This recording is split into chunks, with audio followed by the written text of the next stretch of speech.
मोक्षमार्गस्य नेतारम् भेत्तारं कर्मभूभृताम् ज्ञातारं विश्वतत्त्वानां वन्दे तद्गुणलब्धये वन्दे तद्गुणलब्धये।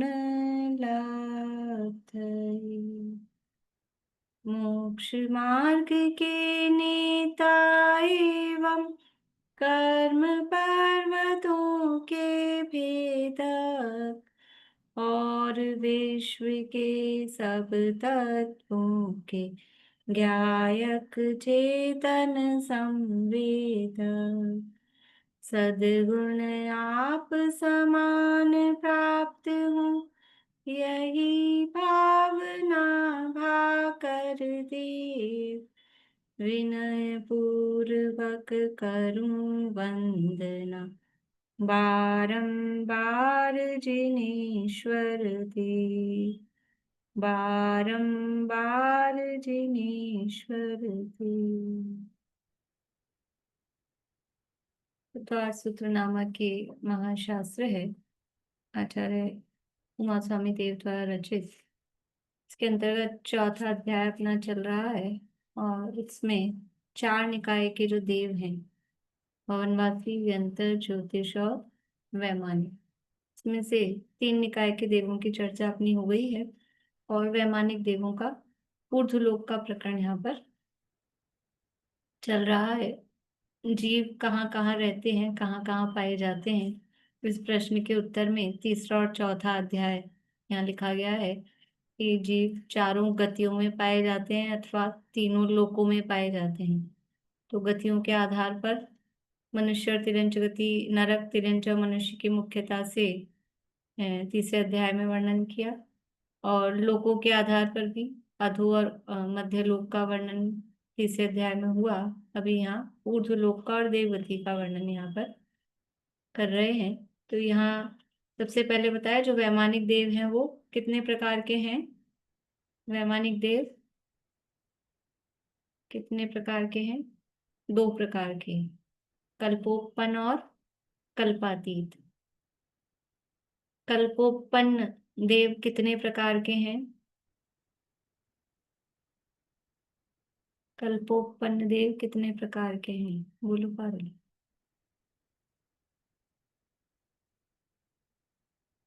अरे सरल जवाब है, बोलिए अनीता जी।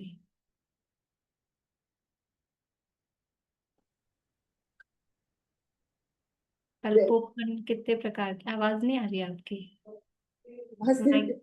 हाँ बोलिए। तो 16 स्वर्गों के, हाँ 16 है ना, 16 स्वर्गों स्वर्ग। की 16 स्वर्ग हैं तो वो 16 प्रकार के देव है। कल्पोत्पन्न है। नाम याद है आपको? सौधर्म, ईशान, सानत कुमार, महेंद्र, सौधर्म, ईशान, सानत कुमार, महेंद्र, ब्रह्म, ब्रह्मोत्तर, लांतक, कापेश, शुक्र, महाशुक्र, शतार, सहस्त्रार, शस्त्र, लांतक, कापेश, आनंद याद है सारा। आनंद आनत, प्राणत, आरण, अच्युत, आरण अच्युत। बोली रजनी जी 16 स्वर्गों के नाम। सौधर्म, सौधर्म, ईशान, महेंद्र, महेंद्र। वो महेंद्र नाराज हो जाएगा, वो चौथा है, आपने तीसरा बना दिया उसको। हाँ तीसरा, उसके पहले नीचे वाले को ऊपर पहुंचा देंगे तो वो तो खुश हो जाएगा, लेकिन ऊपर वाले को नीचे लाएंगे। थर्ड वाले का नाम याद नहीं आ रहा है मेरे को। सानत कुमार। सानत कुमार, महेंद्र कुमार, ब्रह्म, कुमार नहीं ब्रह्मोत्तर। है, महेंद्र ही है। अच्छा, सानत कुमार महेंद्र। महेंद्र, महेंद्र, ब्रह्म, ब्रह्मोत्तर, लांतव, कापिष्ट, शुक्र, महाशुक्र, शुक्र, महाशुक्र, सतार, सहस्त्रार, आनत, प्राणत, अच्युत और आर्ण। फिर आपने ऊपर नीचे कर दिया है। प्राणत और अच्युत। आरण अच्युत। आरण, अच्युत। ठीक है, कल सुनूंगी आपसे क्रम ठीक है, बराबर। ठीक। हाँ, और किसने नहीं सुनाए हैं? बोलिए हीरा जी। सोधर्म एसान सानत कुमार महेंद्र ब्रह्म ब्रह्मोत्तर लावंत कापिष्ट शुक्र लावंत ला, नहीं, लानंद लांतव लांतव। लांतव कापिष्ट शुक्र महाशुक्र सहतार सहस्रार आरण आरण नहीं सहतार आनत सहस्रार आनत प्राणत। आनत प्राणत आरण अच्युत। बढ़िया। और किसने नहीं सुनाए हैं? कुसुम जी, आपको याद है? बोलिए। सौधर्म ईशान सानत कुमार महेंद्र ब्रह्म ब्रह्मोत्तर लांतव कापिष्ट शुक्र महाशुक्र सतार सहस्रास आनत प्राणत आरण और अच्युत। बढ़िया। कांता आंटी, आपने याद कर रखे हैं? बोलिए।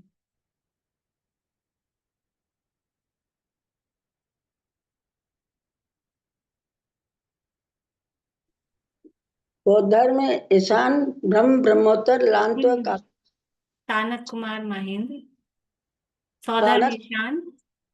सानत सौधर्म से बोलिए फिर से। सौधर्म में ईशान सनत कुमार महेंद्र माहिंद। महेंद्र ब्रह्म ब्रह्मोत्तर लांत्व कापिष्ट शुक्र महाशुक्र आनत प्राणत शतार सहस्रार।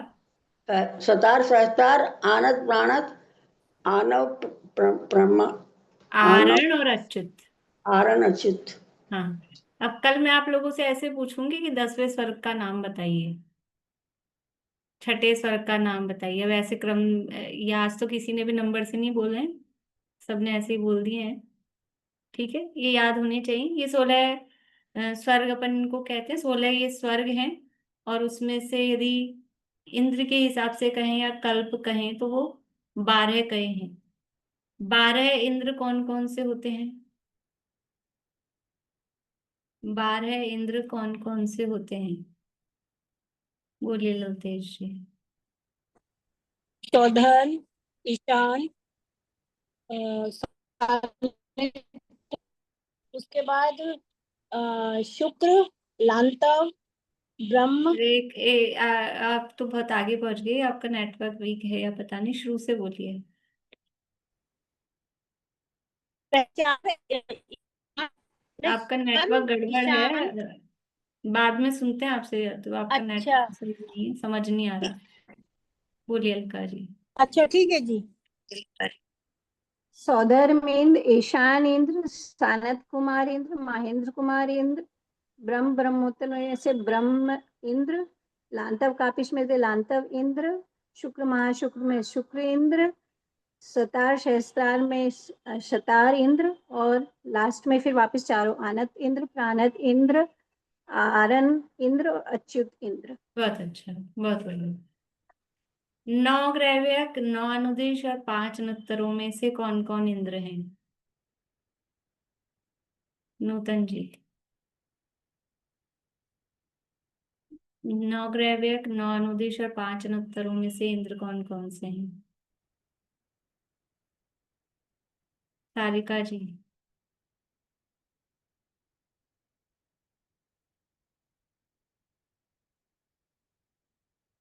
आभा जी।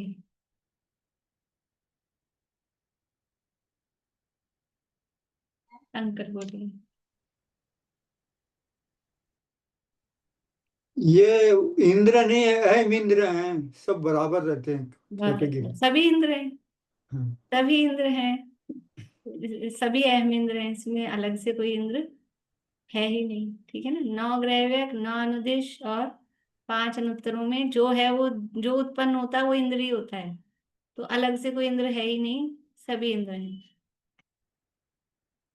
चलिए, अपनी चर्चा यहाँ चल रही थी, क्या चर्चा चल रही थी, क्या हाल है किसी को? कहाँ पढ़ते हैं हम? कहाँ पे हमारा तंबू गड़ा हुआ है, डेरा डला हुआ है? याद नहीं किसी को? अरे, बोलिए कविता जी। सौधर्म इंद्र के बारे में बता रहे थे। हाँ, 14 मिनट के बारे में बता रहे थे। आपने डेरा नहीं डाल रखा वहां, तंबू नहीं लगा रखा। बोलिए दीपिका जी। कृत्रिम चैतालियों की बात की थी लास्ट। ऊर्ध्वलोक के अकृत्रिम जिनालयों की संख्या आपको टोटल संख्या बताई थी। बढ़िया। कितने हैं टोटल अकृत्रिम जिनालय ऊर्ध्वलोक में? ऊर्ध्वलोक में टोटल अकृत्रिम जिनालय कितने हैं?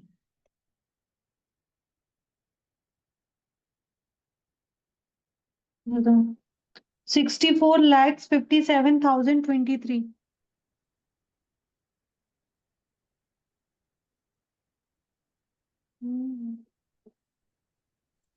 दीदी इसने एक गलती कर दी पहले से ही। 64 नहीं 84, 84,97,023 अकृत्रिम चैताल्य ऊर्ध्वलोक के हैं। विमान, जितने विमान होते हैं मैडम उतने ही वो होते हैं, उसके विमानों की हाँ संख्या है ना, ये तो विमानों की। हाँ बिल्कुल, 84 जितने लाख। विमान है उतने ही अकृत्रिम जिनालय हैं। तो 84,00,000 84। अच्छा, मैंने हाँ 84 बोला होगा, 84 इन्होंने 84 को पता नहीं कुछ भी लिख लिया। ये सब अंग्रेजों के कमाल हैं।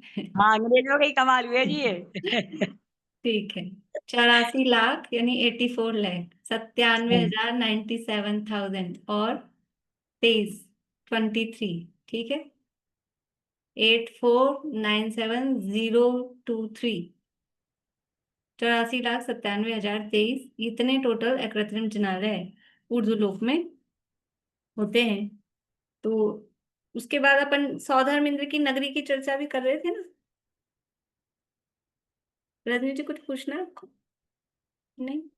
एक सेकंड, आप वो बता रही थी कि सौधर्मेंद्र 31वें पटल में हाँ, मतलब कि दक्षिण दिशा के श्रेणीबद्ध विमानों में 18वें विमान पे बहुत उसका अच्छा। महल है। सौधर्मेंद्र कहाँ रहता है? कि जो पहला स्वर्ग है उसके 31वें पटल के श्रेणीबद्ध विमानों में से 18वें श्रेणीबद्ध विमान में वो सौधर्मेंद्र रहता है। वो सौधर्मेंद्र की नगरी, उसकी थोड़ी सी चर्चा अपन कर रहे थे। देखिए कैसी होती है उसका सौधर्म स्वर्ग, कैसा होता है कि वो नगरी के चारों तरफ 5 कोट होते हैं। और ये सब बताया था, 5 कोट होते हैं। तो पहले कोट के बीच में तो इंद्र बैठता है। बोलिए। ये जो 31 पटल है उन सब में श्रेणीबद्ध विमान है क्या? 31 पटल है सौधर्मेंद्र के, तो उन सब में श्रेणीबद्ध विमान है। हाँ, सभी में ना श्रेणीबद्ध विमान। सौधर्म स्वर्ग में 31 पटल हैं पहले स्वर्ग में। तो हर हाँ। पटल में श्रेणीबद्ध है। पहले पटल में 62 हैं, फिर दूसरे पटल में 61 हैं, तीसरे पटल में 60 हैं। तो अच्छा। सभी में श्रेणीबद्ध विमान हैं।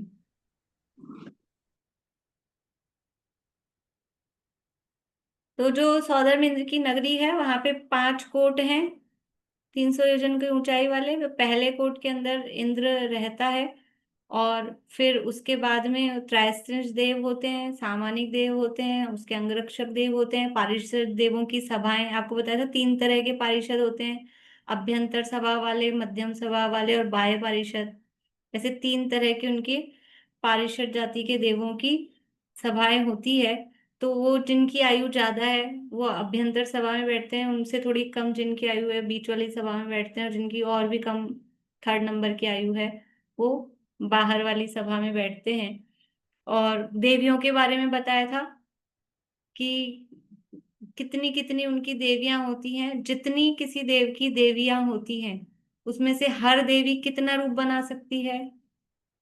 किसी भी इंद्र देव की, मान लो किसी भी देव की 1000, उदाहरण के लिए किसी देव की 1000 देवी हैं, तो उसमें से हर देवी कितने रूप बना सकती है?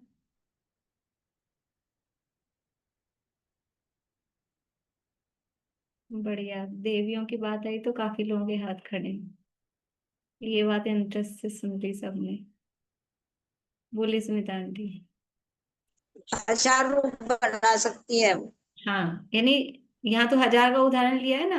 1000 अगर उसकी देवियां हैं तो 1000 ही रूप को एक एक देवी बना सकती है। मतलब क्या है, जितनी देवियां उसकी हैं तो हर देवी उतने रूप बना सकती है। 1000 हमने उदाहरण में लिया है, ठीक है। तो इतनी इतनी वो रूप बनाने की क्षमता उसमें होती है। सौधर्मेंद्र की 8 महापट्ट देवियां, 8 तो महापट्ट देवियां होती है, सभी जो दक्षिणेंद्र हैं उनके इसी नाम वाली नाम भी बताए थे, शची, पद्मा, शिवा, कालिंदी, सुलसान, जुका, भानु, ये सब, और एक श्यामा। ये 8 महापट्ट देवियां होती हैं, और फिर उनके 32,000 बल्लभिका देवी होती हैं, और प्रत्येक महादेवी की 16,000 और अलग देवियां होती हैं। और फिर वो 16,000 देवियां एक एक उसकी हैं, तो एक एक देवी वो 16,000 रूप और बना सकती है। इस तरह से अनेक लाखों करोड़ों की संख्या में सौधर्मिंद्र की देवियां होती हैं। फिर सौधर्मिंद्र की सेना, कितने प्रकार की सेना होती है सौधर्मिंद्र की? सौधर्मिंद्र की कितने प्रकार की सेना होती है? बढ़िया, 7 प्रकार की सेना सौधर्मिंद्र की होती है। क्या क्या होते हैं उसकी सेना में? वो क्या है कि आप लोग घर पे तो पेज पलटते नहीं है, इसलिए मैं सोचती हूँ हाँ थोड़ा पेज तो पलट लें आप लोग। बैल, घोड़ा, हाथी, रथ, गंधर्व, नृत्यांगना, और पैदल। पैदल। पैदल। बढ़िया। बैल, घोड़ा, रथ, हाथी, गंधर्व, नृत्यांगना या नर्तकी, और पैदल। इस तरह से 7 प्रकार की सेना होती है।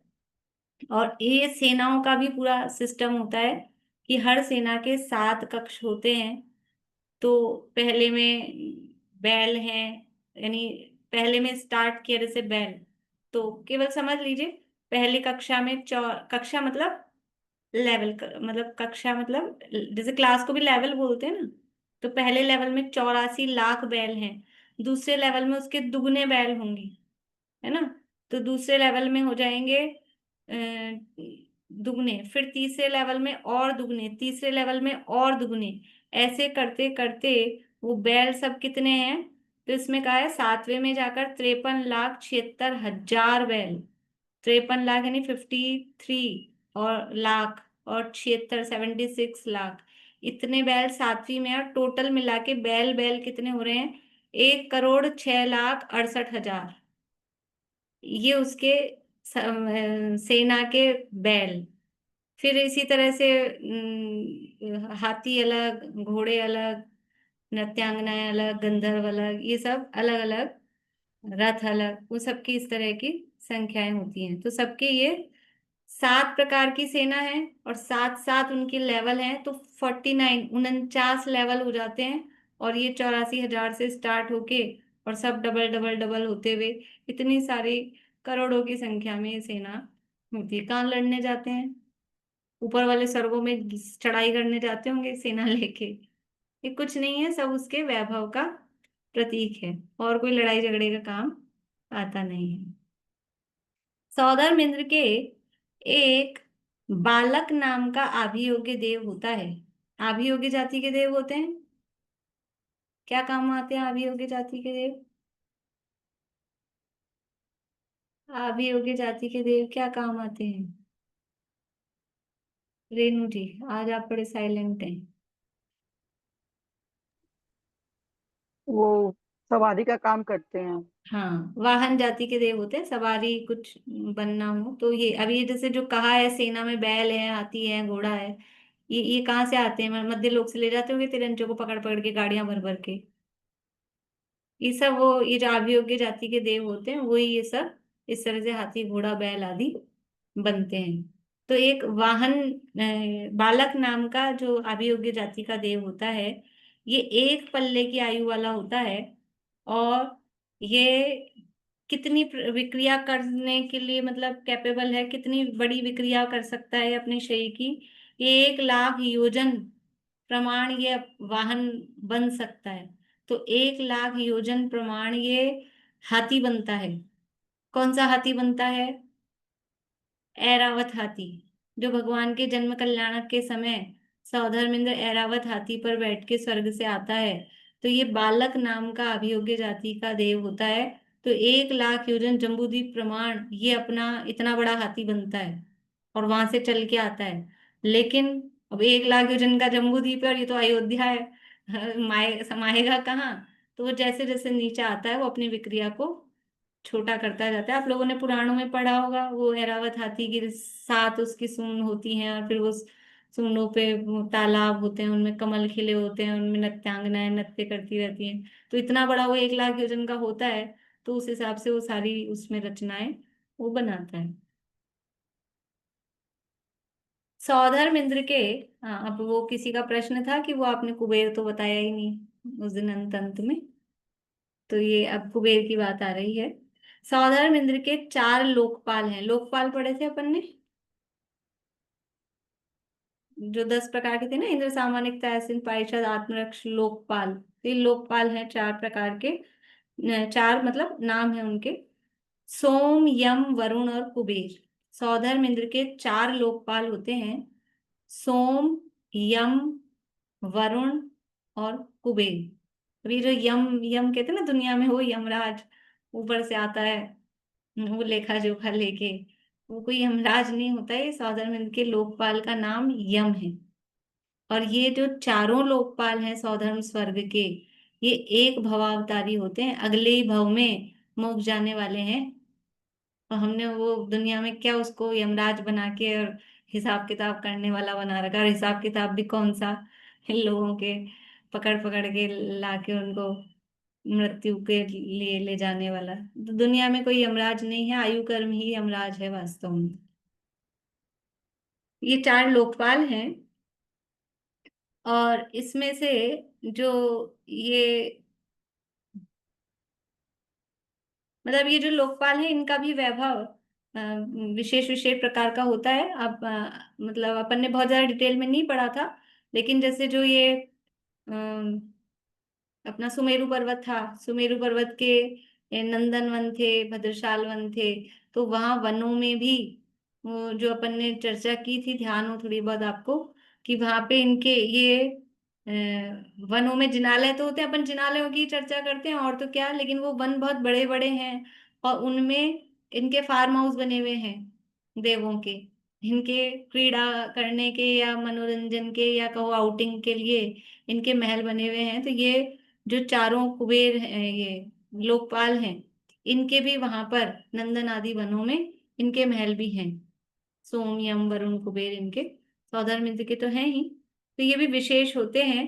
इनके भी सबके हजारों की संख्याओं में देवियां, और आयु इनकी पल्लों में ही होती है, 2.5 पल्ले की इस तरह से इनकी आयु होती है इस प्रकार। और ये जो चारों लोकपाल हैं, ये चारों लोकपाल चारों दिशाओं में, जो सौधर्म इंद्र का महल है उसकी चारों दिशाओं में इन चारों लोकपालों के महल होते हैं। और इनका सारा वैभव भी, मतलब इनके भी फिर सामानिक देव होते हैं, जैसे ये तो लोकपाल हैं, फिर इन लोकपालों के भी सामानिक देव वगैरह, फिर उनकी सभा, मतलब इनकी खुद की भी एक अलग से सभा वगैरह वो लगती है। बोलिए। तो समोषण वाला भी तो सब यही संभालते हैं ना, कुबेर यही तो है, हाँ, वो जो समोषण समोषण की रचना ये चारों ये वही तो है। सौधर्म इंद्र की आज्ञा से कुबेर नाम का जो उसका लोकपाल है, वो ही वो सारी व्यवस्था करता है। और मेजर रचना वो अपनी विक्रिया के माध्यम से करता है, बाकी वहां से देवों पुनीत सामग्री भी स्वर्ग से लाता है और अन्य देवों को भी आदेश देता है।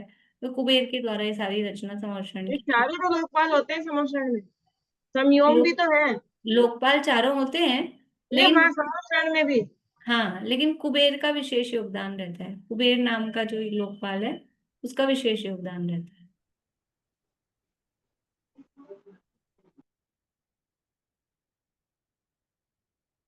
फिर ये जो पहला युगल है, इसके वो 31वें पटल में जो दक्षिण दिशावर्ती 18वां श्रेणीबद्ध विमान है, उसमें सौधर्म इंद्र की नगरी है। और सौधर्म इंद्र की नगरी का नाम है अमरावती। अमरावती, इसकी 84,000 योजन चौड़ी ये नगरी होती है। और उसके महल का नाम होता है, सौधर्म इंद्र का जो महल है उसका नाम होता है सर्वतोभद्र। सर्वतोभद्र नाम का उसका रत्नमय महल होता है। फिर इसके चारों तरफ इसके देवियों के ही उतने बड़े बड़े ही महल होते हैं। सब देवी, कितनी करोड़ों की संख्या में देवियां और फिर वो सबके महल अपने अपने पर्सनल, हर देवी का अपना पर्सनल महल, कमरा नहीं, इसकी पर्सनल महल। सौधर्मिंद की महल का विस्तार कितना बताया? सौधर्मिंद्र के महल का ये है 84 कुछ 84,000 योजन तो नगरी है, 84,000 योजन चौड़ी ये नगरी है अमरावती। और जो महल है वो 600 योजन ऊंचा है, 120 योजन दक्षिण उत्तर लंबा है, यानी 120 योजन लंबा है और 60 योजन चौड़ा है। फिर से बोल रही हूँ, सौधर्मिंद्र का महल 120 योजन लंबा, 60 योजन चौड़ा और 600 योजन ऊंचा।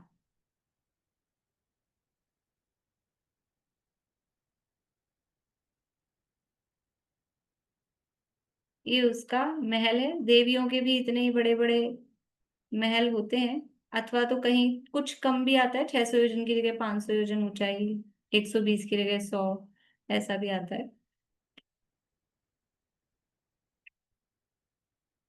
इंद्र की जो सभा लगती है उस सभा का नाम सुधर्मा सभा, उसके सभा मंडप का नाम भी सुधर्मा सभा नाम का मंडप। देखो, उसकी नगरी का नाम अमरावती, महल का नाम सर्वतोभद्र, और जो उसकी सभा लगती है तो उस सभा का नाम है सुधर्मा सभा। तो आपने तो ये लिखा है ना कि पहले युगल में देवों के महल 600 योजन ऊंचे हैं, तो सभी देवों के महल 600 योजन है या इसका ही है? सौधर्मिंद्र का तो है ही, औरों के कुछ कम भी हो सकते हैं। तो वो जो जो लिख से कॉमन जो कहा है ना, तो वो उत्कृष्टता की अपेक्षा से कहा जाता है, और जो उत्कृष्ट होता है वो इंद्र का ही होता है। जैसे आयु भी कही है, मैंने उस दिन भी कहा था, आयु भी जो कही जाएगी पहले स्वर्ग की उत्कृष्ट आयु हाँ, पे आएगा कि 2 सागर से कुछ अधिक, तो सभी देवों की नहीं होगी, वो उत्कृष्ट आयु भी इंद्र की ही होती है। तो वो जो सामान्य अगर कथन चल रहा है, उत्कृष्ट चीज बताई जा रही है, तो वो इंद्र की समझना।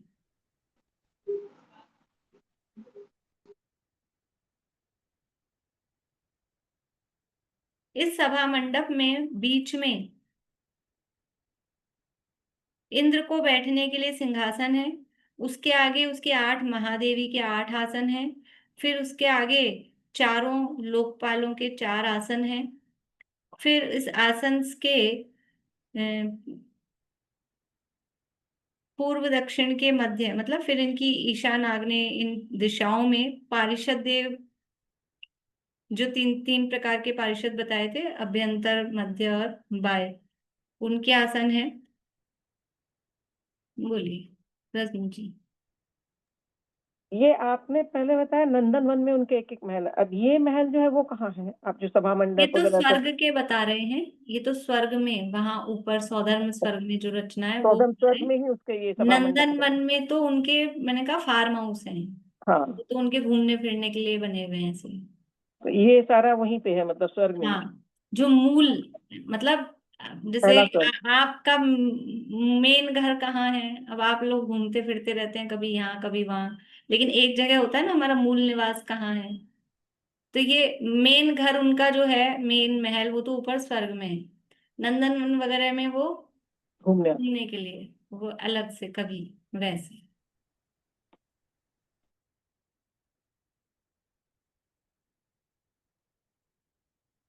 तो बीच में इंद्र का सिंहासन, फिर उसके 8 देवियों के, फिर लोकपालों के, उसके बाद में उसके पारिषद, फिर पारिषद के बाद में उसके त्रायस्त्रिंश देव, फिर उसके बाद में सेनापति। मतलब ये इस तरह से व्यवस्था उनकी सभा में बैठने की रहती है।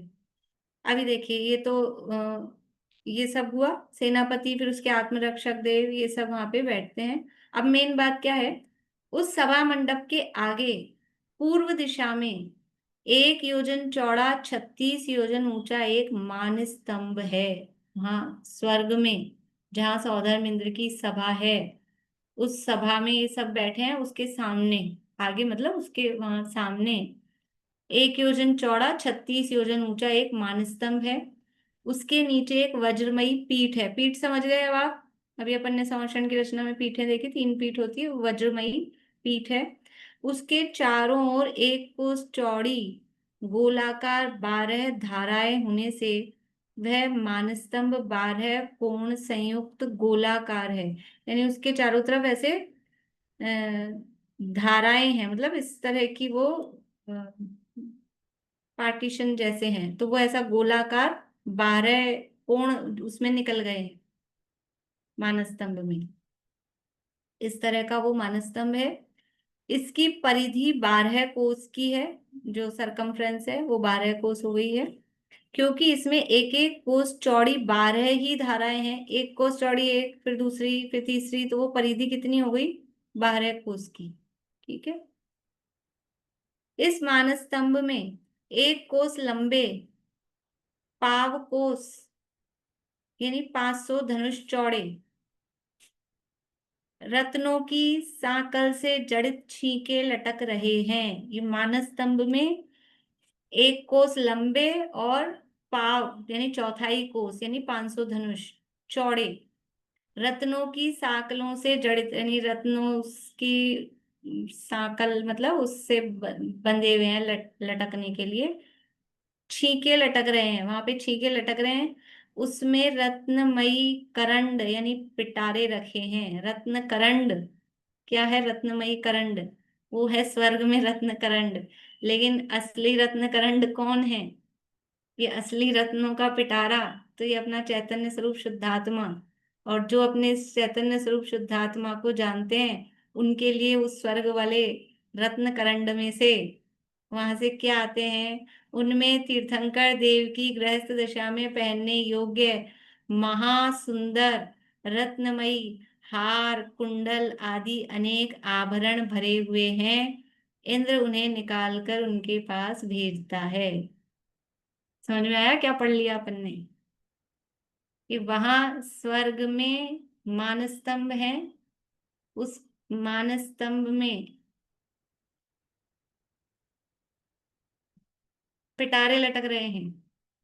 छीके तो समझते हैं, छीका समझते हैं ना, जैसे रस्सियों का कुछ, तो वो रस्सियां कैसी हैं? वो रत्नों की बनी हुई रस्सियां हैं, मगर रत्नमय रत्नों की साकल से जड़ित छीके, वो रत्नों की साकलों से जड़ित वो छीके वहां लटक रहे हैं, और उस छीके में पिटारा रखा है, और उस पिटारे में से क्या निकलता है? कि उसमें वस्त्र और आभूषण हैं। किसके काम आएंगे? कि वो केवल केवल और केवल जो जो तीर्थंकर बनते हैं या मध्य लोक में, उनके वस्त्र और आभूषण, जब तक वो गृहस्थ मतलब जब तक वो कपड़े और आभूषण पहनते हैं तब तक उनके वस्त्र और आभूषण कोई अपनी यहाँ धरती की फैक्ट्रियों में से नहीं आते हैं। कितने से अच्छे किसी के हीरे जवाहरात के शोरूम हो, भगवान वो वाले आभूषण और वो वस्त्र नहीं पहनते हैं। उनके वस्त्र और आभूषण वहां देवताओं के द्वारा स्वर्ग से लाए जाते हैं। तो कहाँ से लाएंगे? विकल्प वृक्षों से मांगेंगे कि लाओ भगवान के लिए दो, कि वो भी मांगना नहीं पड़ता है, वो ऑलरेडी, मतलब उनके पुण्य का प्रभाव ऐसा है कि वो पिटारा ऐसा है कि तीर्थंकर कितने होते हैं? तीर्थंकर कितने होते हैं? बोलिए रेणु जी, तीर्थंकर कितने होते हैं? 24 ही होंगे ना तीर्थंकर? जी आवाज नहीं 24 आई। 24 होंगे ना? 24, 24 होते हैं। और कोई जवाब? तीर्थंकर कितने होते हैं? बोलिए नूतन जी। मैम 160। 160। चलिए और आगे बढ़िए, बोली बढ़ाइए जल्दी जल्दी। 24 से सीधा 160 पे आई है। और कोई नहीं, किसी को हिम्मत नहीं है बोली बढ़ाने की?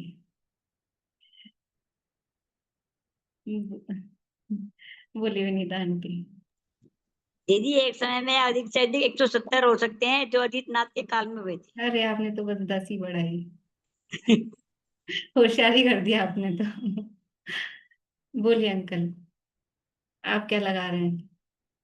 बस वो मैक्सिमम 170 हो सकते हैं, मिनिमम 20 विदेश क्षेत्र में विद्यमान रहते हैं।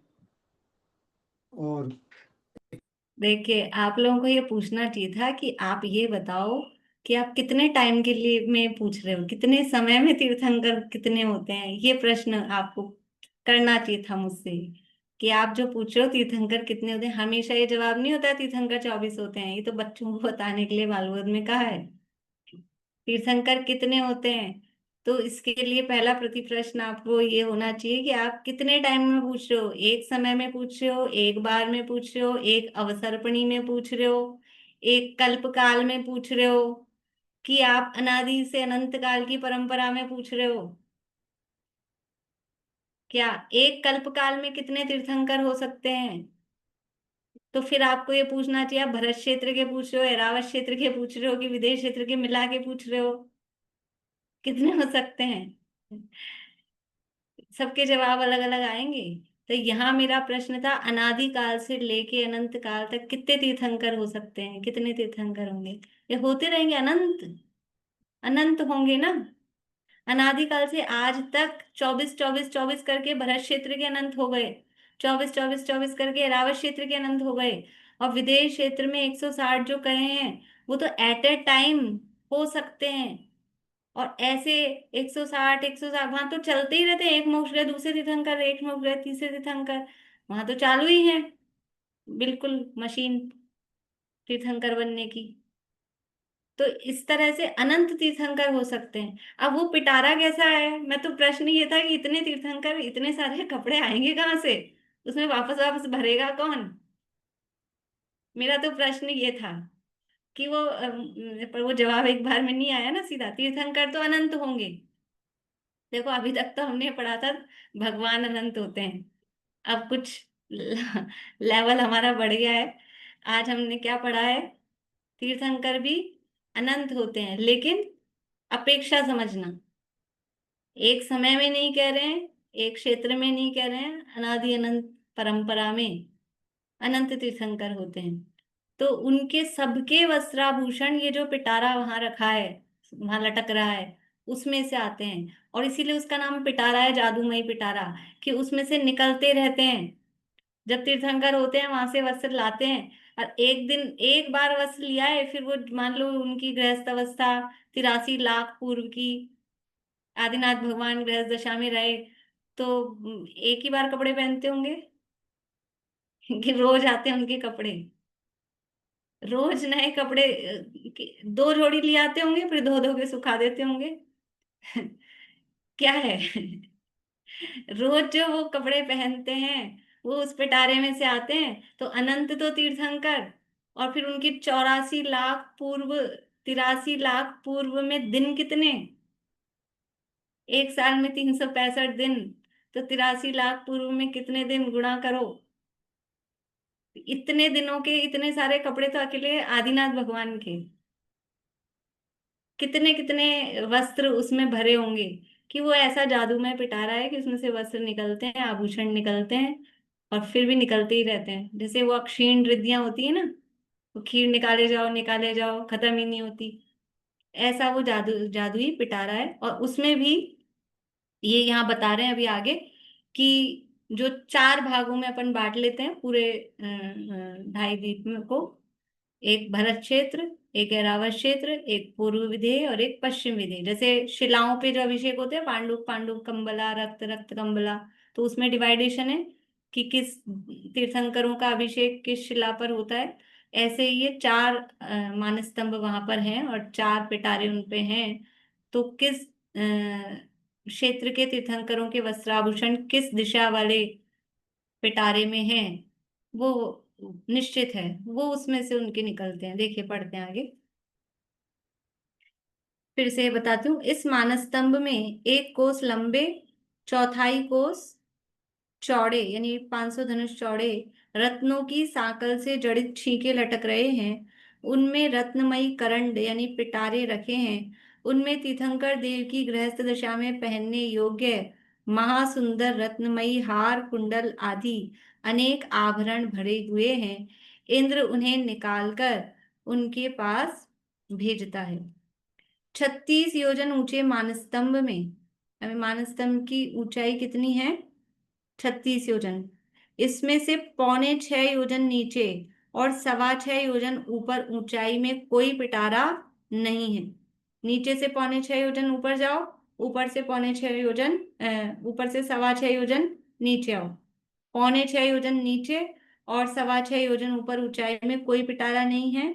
इन दोनों के मध्य 24 योजन में छीके के अंदर पिटारे रखे हैं। सौधर्म स्वर्ग के मानस्तंभ में पांचों भरत क्षेत्र संबंधी तीर्थंकरों के, ईशान स्वर्ग के मानस्तंभ में पांचों ऐरावत क्षेत्र संबंधी तीर्थंकरों के, सानत कुमार स्वर्ग के मानस्तंभ में पूर्व विधेय संबंधी 80 तीर्थंकरों के। पूर्व विधेय संबंधी 80 कैसे हुए?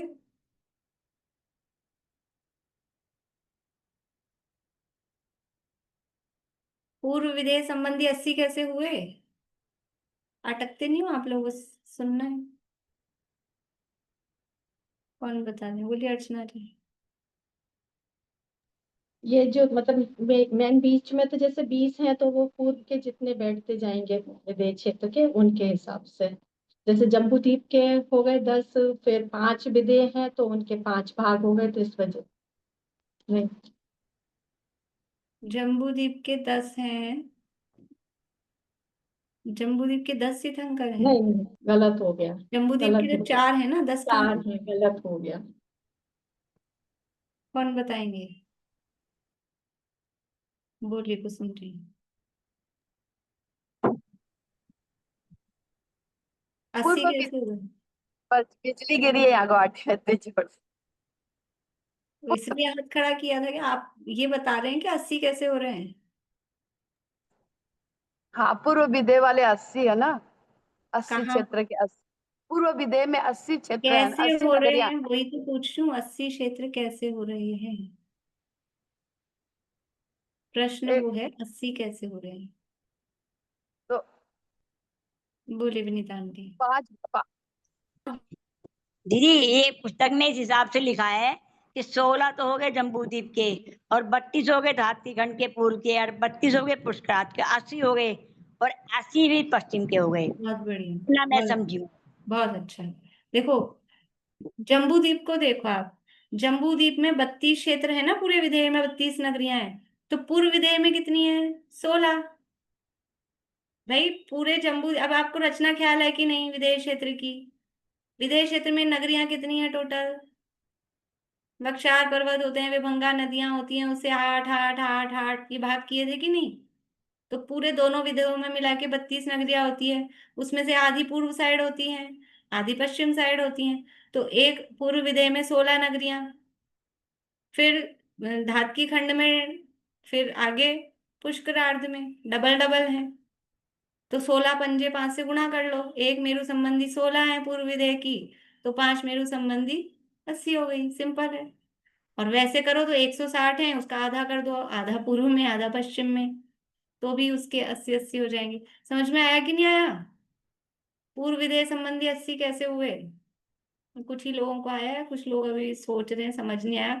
रचना यदि भूल गए हैं विधेय क्षेत्र की, तो कैसे समझ आएगा?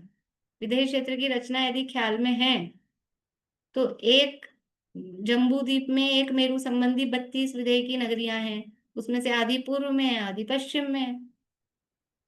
तो 16, एक मेरु संबंधी 16 है नगरियां, तो 5 मेरु मतलब एक नगरी में एक तीर्थंकर अपन लेते हैं, तो 5 मेरु संबंधी 80 हो गई, तो वो 80। देखिए,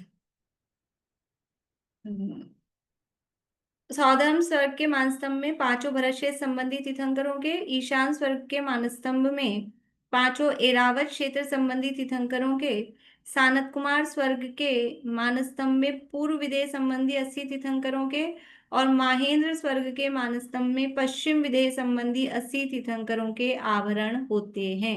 और आपको ये भी बताया था कि ये 4 जो इंद्र हैं, सौधर्म, ईशान, सानत कुमार, महेंद्र, और ये 4 भागों में हमने समझ लो 2.5 द्वीप को बांट रखा है। भरत क्षेत्र, ऐरावत क्षेत्र, पूर्व विधेय और पश्चिम विधेय। तो भरत क्षेत्र के तीर्थंकरों के कल्याणक मनाने में जो प्रमुख होता है वो कौन होता है? वो सौधर्मेंद्र होता है। इसलिए उसके मानस्तंभ में वो सौधर्म भरत क्षेत्र संबंधी रखे हैं, वो ही लाएगा ले जाएगा। और जो ऐरावत क्षेत्र के तीर्थंकर हैं उसमें प्रमुख होता है ईशान इंद्र। पूर्व विधेय के तीर्थंकर अगर होंगे तो उनका लीडर, उसके सारे कार्यक्रम कौन कराएगा? वो सानत कुमार इंद्र। और पश्चिम विधेय के तीर्थंकरों के पंचकलाणक इत्यादि में वो माहेंद्र इंद्र। तो उसी व्यवस्था से उनके ऐसे के ऐसे वहां पे सब चारों स्वर्गों में मानस, ये एक रचना बता रहे हैं सौधर्म इंद्र की विशेष रूप से। तो आगे आगे इसी तरह की रचनाएं होती हैं, बस थोड़ी थोड़ी संख्याएं कम होती जाएंगी ऊपर ऊपर, क्योंकि परिग्रह कम होता जा रहा है तो वो थोड़ी संख्याएं कम होती जाएंगी, बाकी सारी रचना उसी तरह की होती है। तो ये इस तरह से ये मानस स्तंभ की विशेष चर्चा यहाँ थी, वो अपन ने की है। अभी और चर्चा है इसमें देव देवियों के उत्पाद स्थान इत्यादि की, तो वो अपन चर्चा आगे कल करेंगे। अभी यहीं पूरा करेंगे। प्रश्न किसी को अगर कुछ है तो बोलिए। नहीं है, ठीक है। सुमन जी को है। सौधर्म इंद्र की आयु आपने बताई थी क्या अभी? सौधर्म इंद्र की 2 सागर से कुछ अधिक, वो आगे सूत्र भी आएगा। और अभी आयु की चर्चा अपन ने किसी की नहीं है, आयु की चर्चा करेंगे आगे। आगे सूत्र आने वाले हैं इस आयु संबंधी, तो अपन करेंगे। ठीक है, समय संबंधी किसी को कोई समस्या नहीं है मेरे हिसाब से। ठीक है, सबको अनुकूल है। चलिए बोलिए। ये जो आप पढ़ रहे हैं उसकी थोड़ी सी कोई फोटो भेज सकते हैं कि पूरा लिखने में नहीं आया? फोटो में भेज दूंगी, बाकी वो ठीक है, मैं फोटो भेज दूंगी ये जो अभी मैंने पढ़ा है। और ये जो पीडीएफ एक आपकी डली हुई है तत्वार सूत्र चेतन दास जी करके, मतलब उसमें ये सब छाट के लिखा है, बाकी तो लोहपन्नती वगैरह से ही इसमें दिया है। और उसमें फोटो में भेज दूंगी, उसमें पेज नंबर 33 है, जो चेतन दास जी वाला तत्वार्थ सार करके पीडीएफ डली हुई है अपने तत्वार सूत्र के ग्रुप पे। उसमें सेकंड पार्ट है, 2 भाग है उसके। सेकंड पार्ट में 33 नंबर पेज है। बाकी इसकी फोटो मैं आज डाल दूंगी। ठीक है, शेष चर्चा अपन आगे कल करेंगे। यहीं के बाद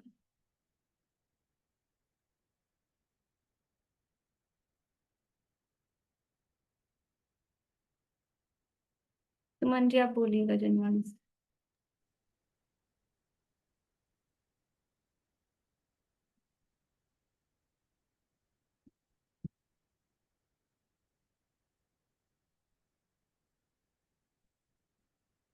घर में नहीं करते तो मुझको घास का कुछ भी, अधिकार भी दिखे नहीं जग में अरे कुछ भी।